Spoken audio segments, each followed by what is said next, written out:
If you walk up to a door that says pull and you push on it, you look like an idiot. But if you walk up to a door that says pull and you actually try to pull on it, you'd look like an even bigger idiot. You can reach your fingers around the other side of the bar and, thanks to things like muscle tension and friction, not look like an idiot while you're pushing from the other side, but you don't ever actually pull a door open. You don't pull a boat with a trailer hitch, but the hitch reaches around and pushes from the other side. You don't pull a rope with your hands, but the tension between your hand and the rope causes the friction points between your skin and the rope to add up a force that can push from the other side. So the truth is that unless you're into this kind of stuff, you've probably never pulled anything in your life. Now, in everyday life, this is a stupid distinction to worry about, but in argumentation, it can mean everything. In order to remove the ambiguity of fact, we need to draw a similar distinction between external and internal empiricism.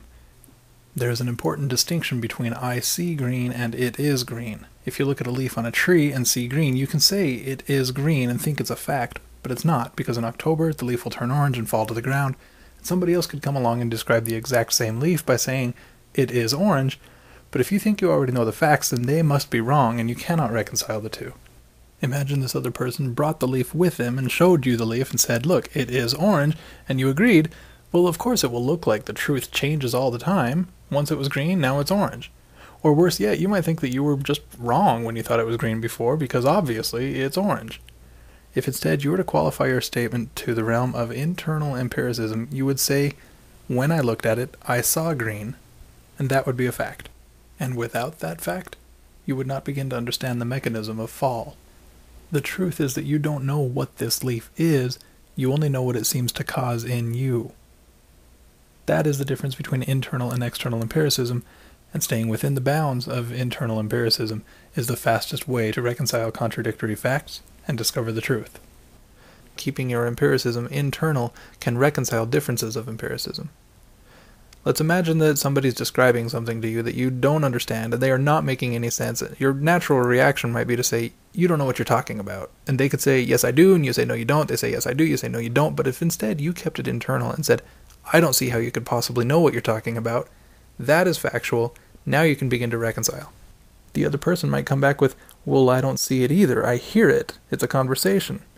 Well, then that could be completely factual. At least the conflict is over.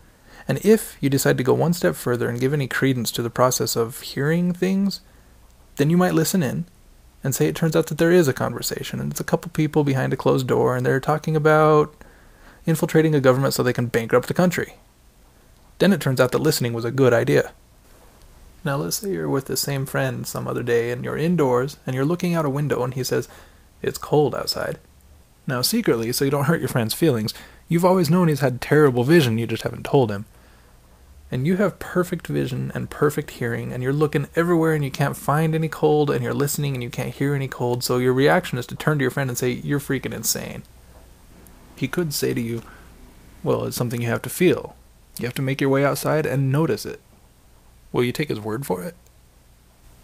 If you do take his word for it, that is authoritarian, that is religious. That doesn't help you know that there's cold.